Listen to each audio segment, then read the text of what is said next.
Is it a good idea to send a copy or enclose a copy of the insurance policy schedule with a body corporate's AGM pack? Good idea or bad idea? I'm talking about the policy schedule, not the schedule of replacement values or the SRV. Separate documents completely. I'm talking about the policy document. Good idea to enclose it with the AGM pack? Yes or no? My opinion, short answer, no. Long answer, definitely no. Reasons? Well, I've got about 10 good reasons that I've always had and I've always mentioned. And I gave it to AI, and what would you have know? They come up with a total, including mine, 24 reasons, which I'm going to share here. So there's about 24 reasons, and I say about 24 because some of them are a little bit duplicated, but I'm going to set them out here. I'm going to put them down here for you. I'm not going to go through them verbally. Or I'm going to maybe mention just my main concerns. I think the first thing, it creates an expectation. And the expectation is next year there better be a copy as well, number one. And number two, the expectation is that you keep owners updated. Because if you send them a schedule, then you better update the schedule. That's the expectation.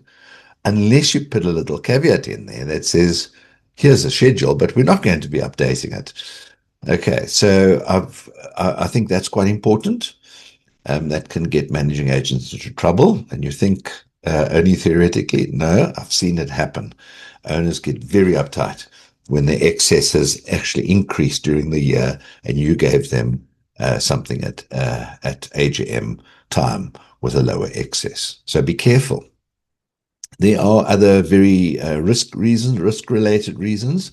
It does open the door to fraud. I'm not going to go into too much detail here, but just remember, it's not only a private document for your body corporate. It gets shared far and wide. I get AGM packs all the time as a broker.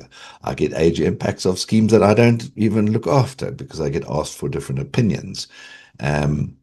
Estate agents should always be asking for the last AGM pack when they list a property. And all of that information is shared far and wide, so be very, very, very careful.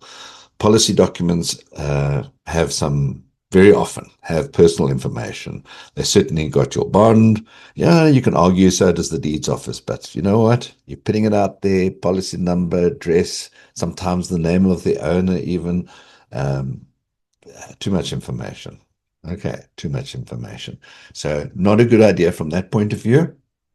You don't want all sorts of creepy crawlies interrogating there's a lot more to the insurance documentation.